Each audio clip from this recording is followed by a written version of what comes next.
Chapter 6. Bound. Enkidu shouts to gain Hui's attention and attacks with a flurry of lightning-fast swipes. The Grand General is surprised at Enkidu's remaining stamina and is pushed back on his heels. "Help clear the rear gate and secure an exit for everyone," Enkidu shouts to the magicians, smashing a fist into Hui's nose. Lascaux nods and winces as he and El Manches limp away. Reaching his horse, Lascaux stops in sadness and pity as he sees the beast on the ground and unable to do anything but groan in pain. Deep red gashes cover the animal, and it's amazing that it's held on for this long. "I'm sorry, but I do not have the strength to heal my own leg," he whispers, picking up a Sakari sword and plunging it through the heart of his steed to end its suffering. Enkidu and Hui clash blades, flashing across the battlefield like bolts of lightning. Hui slashes relentlessly, causing Enkidu to block when he can and evade the rest. The Sakari's speed is superior, and Enkidu can only counter once for every 3 or 4 attacks from Hui. "This is the end for you, humans," Hui shouts, continuing his assault. "It is only fitting that I, the strongest, shall cut down the strongest human and claim victory for my army." Enkidu dodges the next attack, grabbing Hui's wrist and punching him in the face. "Do not count me out just yet. I still have a lot of fight left in me." Hui skids backward several feet before pushing again with more ferocity. Enkidu is knocked back, defending with Tiavan, but finding no opportunity to retaliate. Sparks fly from their swords as the two warriors clash in one of the final decisive battles of the Sakari invasion. If Enkidu can somehow prevail, he'll be able to join the others currently risking their lives against Inyana. Enkidu tries to trip up Hui by kicking at his legs, but the Sakari shifts his weight and responds with a hard uppercut. Enkidu staggers back from the blow, but manages to continue to defend with his sword as Hui refuses to let up. Hui slashes horizontally, but Enkidu deflects with Tiavan, attempting to strike from the side. Hui pivots, arcing downward and clipping Enkidu's shoulder, as he is not quick enough to fully evade in time. Hui punches the man in the face before whipping his blade across Enkidu's midsection. Enkidu staggers back from the punch, but is able to bring up his sword to take the brunt of Hui's next attack. The force of the blow knocks Enkidu off balance, and he falls to his back.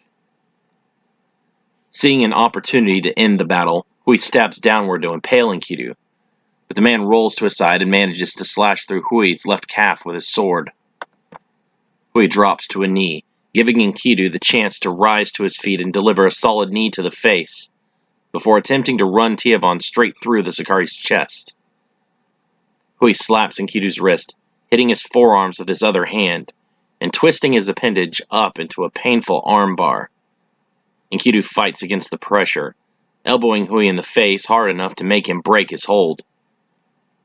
Hui swings for Enkidu's throat with a horizontal slash, but the warrior priest sidesteps, and the attack cuts deeply into the wall of a burning building. Hui refuses to cease, continuing his swing through the stone and nearly catching the back of Enkidu's neck.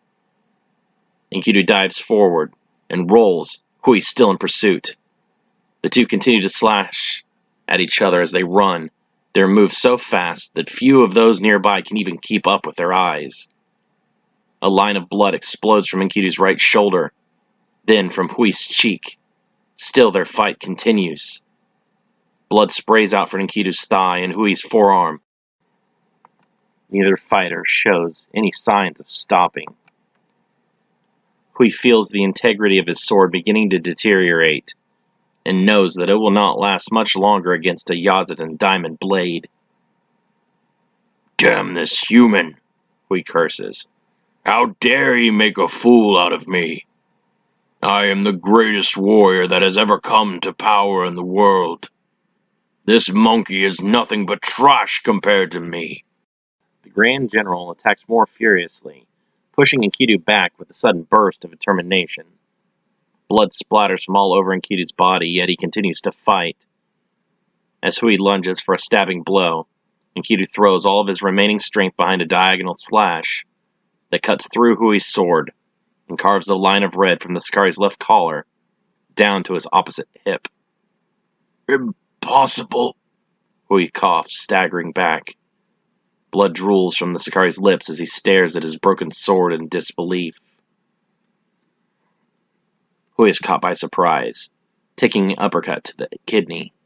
Blood drools from the Sakari's lips, and he struggles to come up with any strategy to prevail, despite suffering so much damage. "You are so much different from all the other human apes in this world," Hui coughs. "You are truly remarkable. One of a kind." "That is not something that you can accurately judge, as you have seen but a single human city." Hui laughs, spitting a mouthful of blood to the side. "No, you are too modest. I am confident that there is not another like you in all of this world." Enkidu digs his heels into the dirt and keeps his gaze fixed. "You shall never find out." Yamura attacks from behind, bringing his new sword down across Enkidu's spine. The man barely manages to evade in time, taking a 6-inch cut to his right shoulder. "It seems as though you have been defeated," Yamura taunts. "Shall I allow him to finish you?" "Damn you, Yamura," Hui coughs. "Know your place, and defend our army. Kill this human before he ruins our plans." Yamura laughs. "Our plans? This invasion was never my intention. Had you heeded my warning, we would have been able to prevent this embarrassment."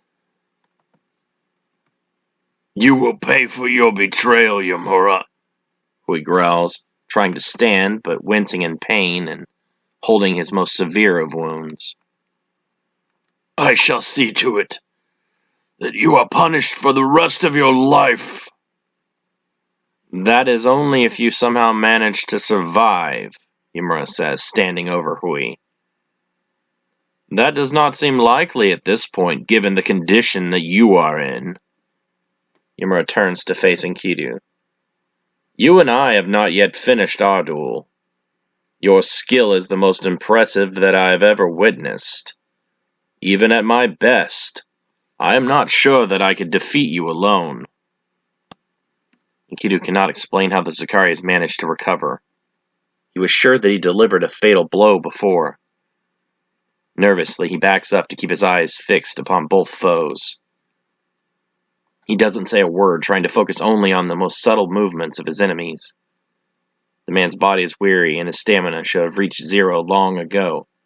Nothing more than willpower keeps the warrior priest on his feet. "Win or lose, this will be our final encounter," Yamura grins. "If I am victorious, this world will no longer belong to your kind. The age of humans draws near to its conclusion."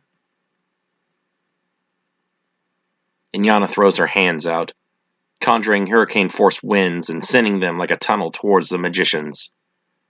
Fausto and Ismail erect a barrier, but the force of Inyana's spell is too powerful, and the barrier instantly shatters, flinging the men to the ground like debris. Crystallizing the moisture in the air, Inyana forms thousands of deadly ice daggers.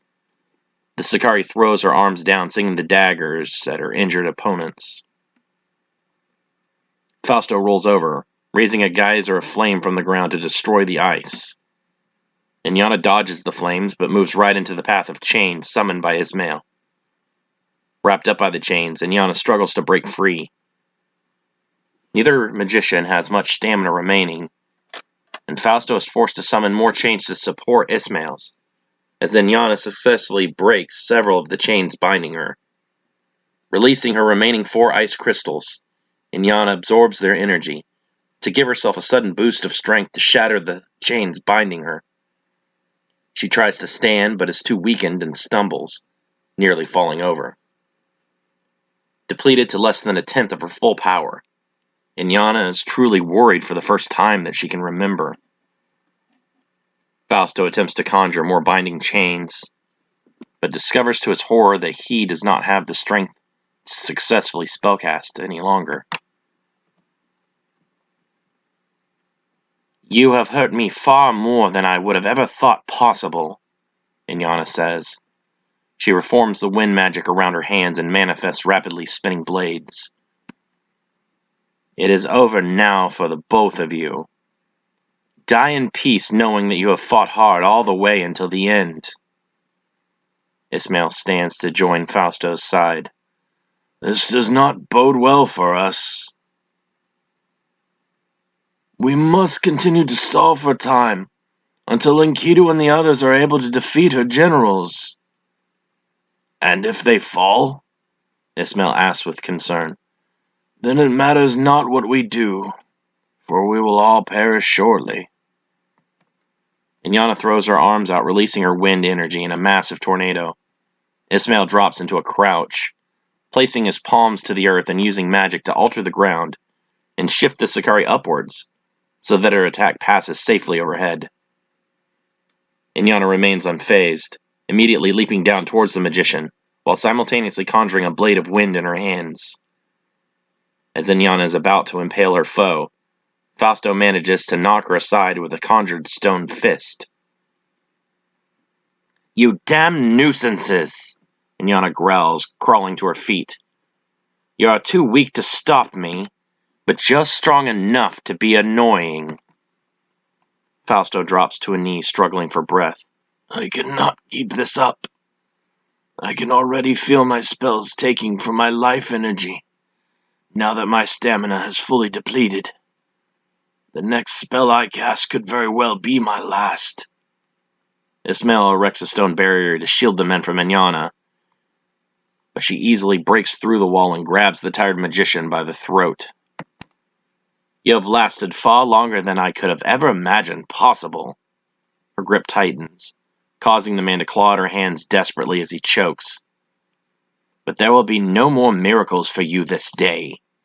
This is now your end." A disc of spinning metal rushes towards Inyana's back, but she suddenly pivots to catch the object. "This again? I have already demonstrated that it is ineffective," Inyana scoffs. "Your desperation is only making you appear pathetic." Fausto says nothing, his chest heaving dramatically as he is on the very doorstep of oblivion. Blood drips from his palms in a steady stream, causing Inyana to reevaluate the object in her grasp. On the chakram is painted with Fausto's blood the Yazitan words, "Obligo, violen in soprar," strengthening the spell many times over by the blood magic. "Chakram, obligo," Fausto coughs, initiating the sealing spell.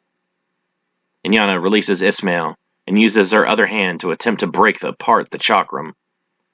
The disc now appears indestructible and she can no longer let go of it, as her right hand has begun to disappear. The Sakari Queen panics, struggling all she can to throw or break the chakram, but nothing she does is successful. Her left hand has now vanished, along with her right arm all the way up to her shoulder. "No!" Inyana screams, violet energy erupting from within her like a fierce storm. "I will not fall to primitive magics. I am far more skilled than any of you monkeys. I will not be disgraced in this way." Inyana's will begins to reverse the spell, making her left hand reappear. Fausto drops to his knees, barely able to keep his eyes open. "Do not give up!" Ismail shouts in support. "You have her contained!" Fausto whispers, fading in and out of consciousness. "I cannot continue." Inyana grins, her right arm being unsealed. "It was far too late in our confrontation to attempt a technique so taxing." She crushes the chakram in her right hand. "I am impressed, however, by your creativity. Using your blood to strengthen the spell may have worked, had you only enough stamina remaining." She knocks both men back, with a pulse of invisible energy. "But now you have nothing left, and I am going to kill the both of you. When you breathe your last, my brother will have finished off your brave warrior, and your entire village will be nothing but ash." Inyana sends Fausto and Ismail into the air with conjured winds and leaps up, striking each back to the ground with a backhand. Their bodies are not conditioned for physical combat, and the elderly magicians moan in pain and barely move. "I cannot believe that 2 old men were able to push me so hard," Inyana says, feeling the effects of their battle throughout all of her muscles and joints. Hit from behind, Inyana turns around to see Simeon with his hands outstretched and smoke rolling from his palms. "Why, you little—" Inyana growls. "I am done being careless with you worms. From now on, I shall make absolute sure that each of you is dead before moving on. No longer will you be able to rise again like the vermin that you are. This battle ends now for all of you." Lascaux rejoins his Jericho horsemen and organizes them for a final push to break the Sicarii line guarding the rear gates. "Only a handful of these monsters stand between us and victory," Lascaux shouts, spurring the riders onward. "Let us crush the enemy under hoof and foot, and show them what humans can do when they are united in a common cause." The riders charge, rearing their horses to stomp the enemy soldiers with powerful hooves. Barreling through the Sicarii forces, the enemy is thrown into complete disarray. Their leadership too occupied to command them, the organizational structure of the army collapses. The Queen and her generals fight for themselves, blocking out their army in the bigger picture. With a void in leadership, the Sicarii fight without discipline, and are much less successful against their opponents than ever before. Lascaux fires a burst of Aguinestra energy at a Upas-mounted soldier trying to block the rear gates. The large reptile explodes in a downpour of meaty chunks, while its rider is instantly vaporized by the intense flames. Pivoting its torso, the magician blocks a Sicarii pike with his sword, and counters with a gust of wind magic that slams him against a tree with enough force to break his back. The rear exit is secured for a 3rd time, and the enemy forces are decimated as the citizens of Qatal-Takuk make a mass push to flee the city. Despite being able to now win the war, the humans must still abandon their homes, as most of the city is now in flames. "We have them cornered," Lascaux says, breathing heavily. Ahead of them, only sparse pockets of fighting remains. "Victory shall not be ours until those battles resolve," a horseman adds, pointing to the ongoing struggles of Inyana versus Ismail, Fausto, and Simeon, and Enkidu versus Yamura and Hui.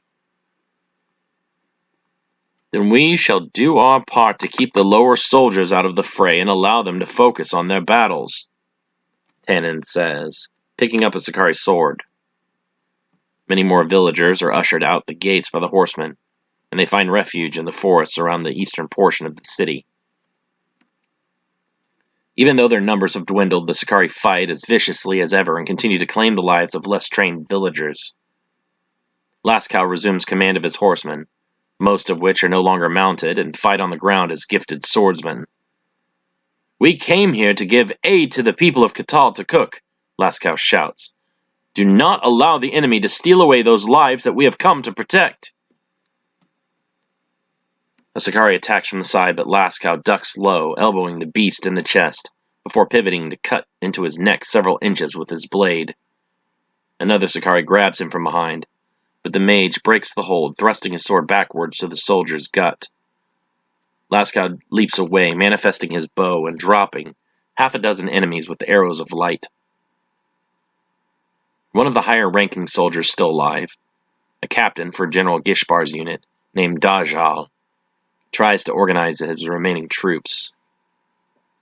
This proves difficult, with the generals of each unit engaged in personal battles and unable to command or dead. "Target their magic users," Dajjal says.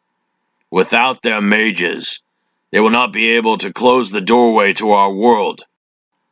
Dajal's strategy makes a lot of sense, and Lascaux finds himself swarmed by enemies from all sides. He keeps the Sicarii back as long as he can with his bow, but must switch back to sword as they press in too close. Dajal himself moves in, pushing Lascaux back on the defensive. The Sicarii is far more skillful than a lower soldier, and is able to match the man blow for blow. "Give up, human. There is no possible way that you can win," Dajal says, scoring a slash across Lascaux's thigh. "This village is done for. Can you not see that?" As long as someone still draws breath, a city lives, Lascaux argues, cutting through Dajal's armor and leaving a nasty diagonal slash. "You are in denial," Dajal growls. "As soon as the Queen finishes your friends, she will wipe out the remainder of your forces." "That will not happen," Lascaux shouts, pushing Dajal back. "Your queen will fall, and with her your army." Dajal attempts a desperate head-level swing, leaving himself open.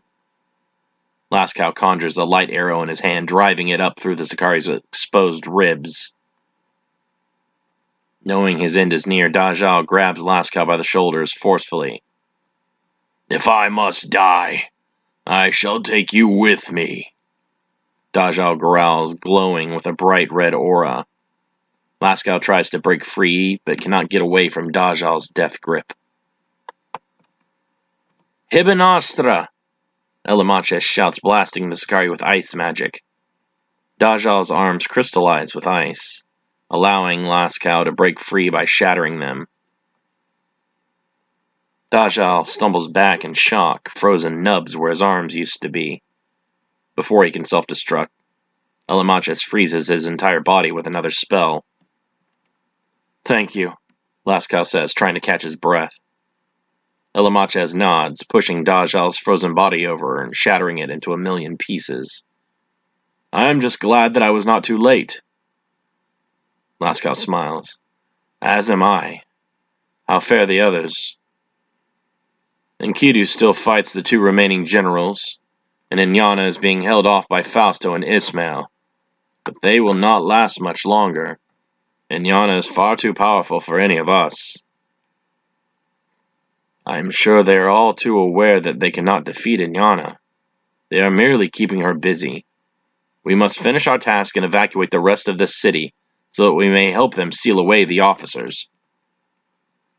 With this, the two men lead their forces against the remaining Sicarii aggressively, giving the villagers of Kataltakuk more opportunity to escape outside the rear gates. Inyana catches sight of the villagers' exodus and angrily slashes at Ismail with her wind scythe. The magician leaps backwards, narrowly avoiding the attack. "Stop them!" she screams. "The humans are escaping!" Ismail lunges towards Inyana's blind side, attempting to stab her through her exposed ribs. The Sicarii turns slightly, touching the mage's sword hand, and instantly encasing the blade and his hand in ice magic. Grinning, Inyana slashes down through Ismail's hand with her scythe and shatters it, and his sword into millions of shimmering pieces. Ismail reels back, screaming in agony. Inyana whips her wind scythe around to finish him, but Fausto manages to knock her aside with a powerful, conjured fist of stone. "I am tired of your interference, old man," Inyana growls, wiping a streak of blood from her lips. Fausto kneels beside his friend. "Can you still fight?" Ismail nods, still in pain. "My life is not important. The lives of all the citizens of Kataltakuk are what matters most right now." Inyana is annoyed by the selfless words of her enemy. "You die, they die. Either way, you will all die." Hui attacks from the side, hitting Enkidu with an energy blast that propels him into a tree. Yumura stares at him in surprise, insulted and relieved at the same time for Hui's interference. "He was about to end your life. We are even now," Hui says, knowing exactly what is on Yumura's mind. Enkidu shakes off the blast and advances, hoping to end the battle now that Yumura is disarmed. He must be extra cautious that the other general does not get the drop on him with another sneak attack. Surprisingly, Yamura is not only able to block Tiavan with his claws, but actually push Enkidu back. Brahmastra! Enkidu screams, leaping back and hurling a glowing orb of spiritual energy at his opponent. The sword spirals to the air, cutting into the energy and detonating it into a large explosion. You are making us look bad, Hui says. Do try a little harder, will you? He tosses Yamura a new sword picked up from the corpse of a nearby soldier. Snatching the sword, Yamura growls with anger. He wishes things were not so dire, so that he could cut the smug look off of Hui's face. I am not going to lose to you, human, Yamura says, focusing his aura into the blade until it becomes wrapped in fire. Yamura rushes, wielding his flaming sword. Enkidu blocks with Tiavan, but winces due to the tremendous amount of heat being generated. Yamura kicks him in the stomach, sending him skidding backwards. The Sakari presses the attack, coming down with a two-handed vertical slash.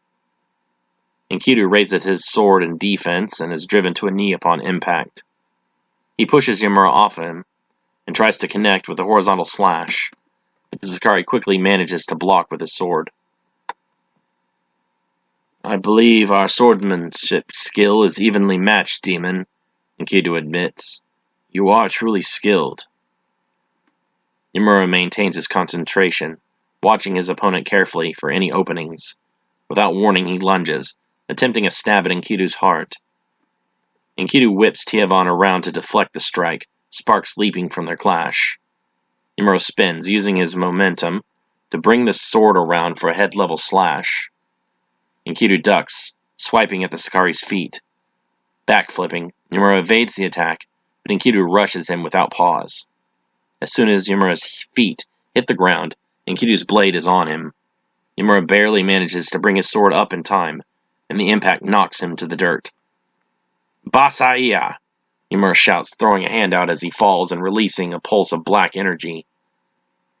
Enkidu cuts through the blast with Tiavan, but the energy release causes a large explosion. Yamura leaps through the smoke, attacking with a flurry of sword slashes, while Enkidu is stunned. Blood fills the area, and Enkidu manages to evade just enough of the strikes to prevent any vital areas from being struck. Blood runs down the warrior's face and arms. Deep gashes are carved across his chest. Enkidu breathes heavily, pushed to his limits. Opposite him, Yamura's chest also rapidly rises and falls, indicating his own growing fatigue. Neither fighter is willing to concede in this fierce battle to the death. Dambe, Yamura says, magically consuming the area around them in a thick fog. Visibility drops to zero, and the ongoing battle between the other humans and Sakaris falls into chaos. Enkidu screams in pain as Yamura's blade flashes across his body unseen. He drops to a knee, wincing as blood drips into his eyes. He cannot see his opponent, and with so much Sakari energy around, he cannot sense him either. Another strike rakes across Enkidu's back, and he turns, swinging blindly into the fog and hitting only air. Damn him, Enkidu thinks in frustration. I cannot see anything through this fog. He focuses again on trying to sense Yamura, but as another burning sword slash tears at his back, he finds it too difficult to maintain his concentration. Enkidu grips Tiavan tightly, the diamond blade beginning to glow brightly. The Yazatan weapon burns away the fog, and Yamura is caught mid-swing as Enkidu pivots with his blade. Tiavan connects with Yamura's right thigh and rips upward all the way to his left collar. Yamura staggers back, dropping his sword. The flames immediately extinguish once they lose connection with his aura. Blood sprays violently from the Sakari's wound. He coughs up blood, falling back against a tree. Enkidu shakes the crimson from his blade and raises it towards his opponent. You are finished, Enkidu says. There is no dishonor in your defeat. Two tattoos vanish from Yamura's chest, the stored energy being converted to heal his deep gash. Enkidu is unable to mask his surprise. That technique can be used to heal as well as boost your fighting strength? Yamura nods, taking a deep breath and trying to calm himself. I am running out of reserves. I must end this battle immediately, Yamura thinks. He tosses his broken sword aside and extends his claws. He is making sport of you, Hui laughs. Shall we put aside our hatred for one another momentarily and work together to kill this vermin? Yamura sighs loudly in annoyance. I see no other alternative. He is a powerful opponent. Enkidu crawls to his feet and prepares to face two Sakari generals. One-on-one, I can keep them at bay, but if they begin fighting together, I might not last long. I must take the earliest opportunity I can to remove one of them from the fight, so that I can focus fully on the other one without fear of attacks from my blind spots. Look at that, Yamura, Hui laughs. See how even now he strategizes against us. He does not know when to quit. Yamura respects Enkidu's prowess in combat and warrior spirit. Do not underestimate him. Unlike you, I can end this battle in an instant, Hui boasts, holding out his free hand. I will even allow you to deliver the finishing blow. How gracious of you, Yamura growls. Alma Tiga Straub, Hui shouts, increasing the gravity upon Enkidu many times over and forcing him to his knees. The man fights to stand back up, but is unable to resist the tremendous pressure. There, Hui grins. See how easy that was? Can I trust you not to mess this up, Yamura? Yamura glares at the Grand General, wishing he could take the moment to instead end Hui's life. Inyana and her opponents eye each other with caution, each knowing that a wrong move will be the end of their life. While the Sakari will not admit it openly, the human mages have proven themselves to be far more than formidable. This is the end, humans. You have fought bravely, but you are no match for me. Inyana slashes her wind sides outwards, sending blades of wind energy at the men. Fausto throws his hands up and screams, raising a wall of stone at the last second as a windbreak. The wall shatters on impact with the wind blades, but Ismail manages to erect a second wall in time to prevent them from being hit. Seeing her opponents wearing down, Inyana grins and slashes wildly, releasing dozens of wind blades. The magicians work together to raise several stone walls, but Inyana's attacks are relentless, and it only takes 2 hits on each wall for one to crumble. We have to do something about her wind, Ismail says, straining to raise another stone wall. At this rate, we will not be able to last much longer. Fighting on the defensive is what is causing us to lose, Fausto observes. We seem to fare much better when it is her who is on the defensive. Ismail nods, redirecting his energy away from the stone walls and into his severed hand. A large glowing energy blade appears where his hand once was. Draw her attacks towards you as best you can. Ismail dashes from the side, causing Inyana to redirect several wind blades in his direction. Quickly, Fausto raises a pair of stone walls to protect his comrade. Do not take your eyes off of me, demon! All of the broken stone around the magician begins to tremble as Fausto forms them together into a massive golem. Inyana attacks the golem with her wind blades, but the conjured beast is able to shrug off many of the shots before showing signs of damage. Concerned, the Sakari focuses more of her energy into the scythe, and charges up a much more powerful wave of wind blades. Just as Inyana attacks, Ismail leaps from the side and brings his energy blade down through the Sakari's wind scythe. The manifested weapon breaks in half, dissolving into the air with a hiss. Damn you! Inyana screams, pivoting to elbow the magician in the face and sending him crashing to his back. Fausto drops to a knee, unable to maintain the rock golem any longer. The conjured beast falls apart lifelessly. Inyana again pivots, kicking Ismail as the magician rushes her with his energy sword. Ismail's image disappears on contact, and the Sicaria is caught from behind as the man thrusts his energy sword through her shoulder.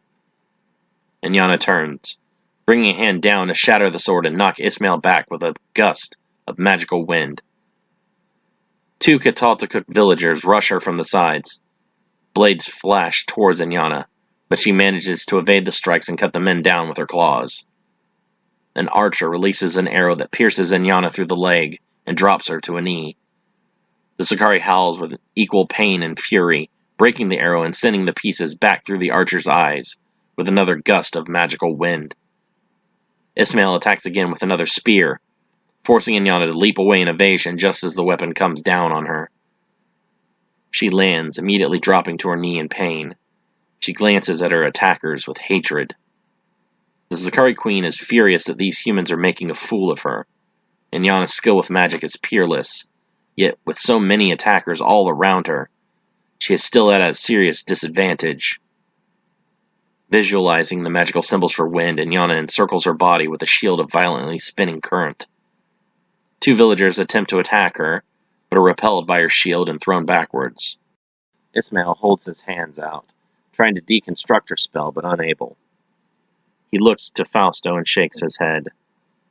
More archers loose their arrows on Inyana, but she uses the wind to send the projectiles back at them. The archers scream in agony as arrows pierce them in a sudden onslaught.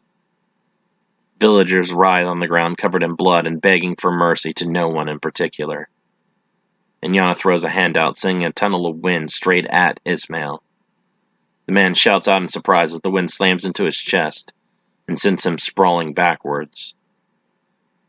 Fausto attacks while Inyana is distracted, trying to cut through her wind with his Hyanzoro light beam. Inyana focuses her shield to a smaller area, doubling its strength to repel the attack. The Sicarii counters, transforming the wind into a sword and hurling it at Fausto. The magician quickly erects a barrier of light-colored energy, but it shatters just after impact. He is relieved that the barrier was strong enough to cancel out the Sicarii's attack.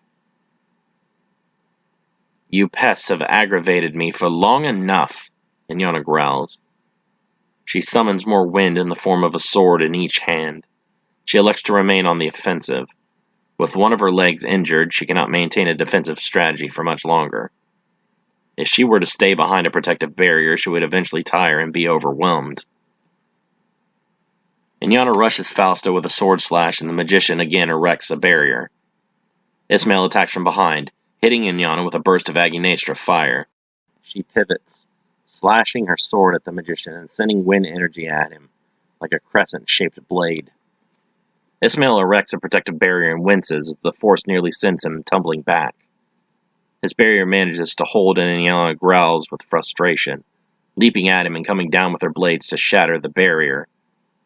Fausto attacks from behind, hitting her with a pulse of magical energy. Ismail rushes as she turns to defend against Fausto, dropping his hands to the ground and raising a pillar of stone to slam into Inyana's back. Inyana screams out in pain, the stone exploding into millions of pebbles on impact with her body. The Sicarii alternates between the magicians, attacking and defending in a violent dance. Inyana drops flat, allowing another Agnestra combustion spell to pass over her and explode into a tree. She flips onto her back, throwing both hands towards her rear attacker, and retaliates with a combustion spell of her own. Ismail is hit in the chest and sent flying backwards, as the flames begin to engulf him. "Nixe!" Fausto shouts, throwing his hands out to dismiss the magical flames. Ismail lands hard on his back and coughs, smoke rolling off his charred robe. Inyana hops to her feet and quickly conjures 2 curved swords into her hands. "Shimitari!" she growls, fury boiling in her eyes. A horn sounds, and all of the combatants pause at the disturbance. Loud footfalls echo throughout the hills surrounding Kataltakuk, as a force of 600 of King Dagon of Levant's professional soldiers ride to their neighbor's aid atop large war horses. At the front of the group is a portly man in a brown robe with a long black beard and curving mustache. "Vama Nostra!" Refugio chants, summoning rain clouds to collect over the city in mere seconds, The clouds swell until they burst, and the massive fires spreading throughout the city are smothered. With the flames extinguished, the riders have a clear path through the city. "Take their heads!" shouts Sipa, captain of the Levant cavalry, as he spurs his horse onward into battle. Surging behind the horsemen like an uncontrollable tide of insects, another 1,200 infantrymen march towards the city. The soldiers charge forward, cleaving the heads of many Sicarii from atop their steeds. Averno's forces become disorganized, caught between the villagers on foot and the professional soldiers on horseback. A few of the remaining soldiers mounted on Upas are able to fight back, but Sipa calls forth a team of archers, which quickly takes them down with a shower of arrows. "Idiots!" Inyana screams, firing a quick burst of energy into the back of a mounted soldier. "Bring them down, you fools!" Fausto lunges at Inyana as she is distracted, conjuring a phantom fist that punches her and sends her crashing through several trees. "I apologize for our late arrival. King Dagon authorized an increased response after reviewing the limited information we had available on the demons," Refugio says as he rides up beside Fausto. "Your timing cannot be criticized. We are alive, and your aid is divine," Fausto replies with relief. "We now only await the two magicians from Urar. However, we have received no response from them in over 2.5 days. "Nor will you. Urar is in ruins. It was sacked from the east by the Shish." "We needed the magicians of Urar to number 7. Without them, we are doomed to fail." Fausto curses their misfortune.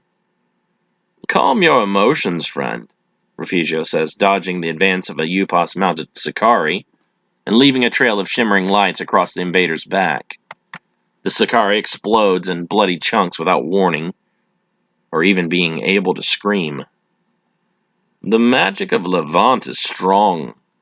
We shall end this invasion here and now." Several Sicarii soldiers rush the magicians, and Fausto turns, hurling several metallic discs from within his cloak.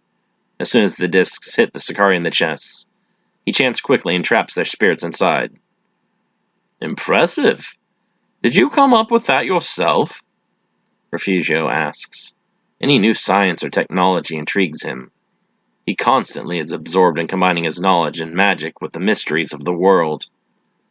Fausto nods. "Unfortunately, I've not had the time to test the strength against their officers." He holds his tongue about the Book of the Black Earth. The less who know about the dangerous tome's existence, the better. Refugio may be a powerful magician and fighting by their side against the Sicarii invaders, but there is no telling how trustworthy the man truly is. Against a common thread, even enemies may align. Inyana crawls to her feet, blood dripping from several cuts inflicted by the tree limbs. "It appears that you now shall have your chance to test them," Refugio says. Inyana lunges at them, growling with fury. 2 of Refugio's soldiers intercept to defend the magicians, but Inyana cuts both of them down quickly with her claws. Sprays of blood are expelled from their throats as they fall. "I am going to make you suffer for what you have done to me," Inyana growls. "No one has ever embarrassed me so publicly before." Fausto attacks from behind, hitting Inyana with one of his discs, and begins to chant quickly. Inyana's hand darts out, snatching the disc from the air and crushing it in her grip. "Shit," Fausto breathes, his hope and victory draining. "She is too fast." "Do not despair. My magic is also powerful," Refugio says, dismounting and walking towards Inyana. He levitates the golden statue and melts it over the Sicarii, encasing her in a metallic cocoon, all without speaking a word aloud. Inyana screams in agony as her flesh burns until she is frozen in place and unable to move. "Now is our time to close the portal. Captain Sipa will see to it that the remaining demons are dealt with." The magicians head towards the now unguarded rear gate. Suddenly, a Sicarii soldier lunges from the side and plunges his sword through Ismail's gut. Ismail's face flushes white and blood explodes from his abdomen in a geyser. as the Sicarii withdraws his blade. The Sicarii is quickly struck down by a Levant soldier, but not before Ismail drops to the dirt. The magician lies motionless in a spreading pool of crimson. Fausto runs to his side and kneels, checking for signs of life. Ducat Hellas! Fausto cries out, trying to heal his body. Ismail's soul has already departed, and the spell is ineffective. He pounds his fists on the dirt in anger and sorrow. We are but 4, and an apprentice now. You underestimate the magic of Levant, Refugio says with a smile. We shall still be victorious. Come, we must not delay. Cracks spread throughout the golden prison until Inyana finally explodes free. Her skin is now raw and covered in blisters. She drops to her knees in agony, willing her own life force into magic to heal her physical injuries. She is able to regrow some of her skin, but her wounds are too great to reverse all of the damage. Damn those monkeys! They will all pay dearly.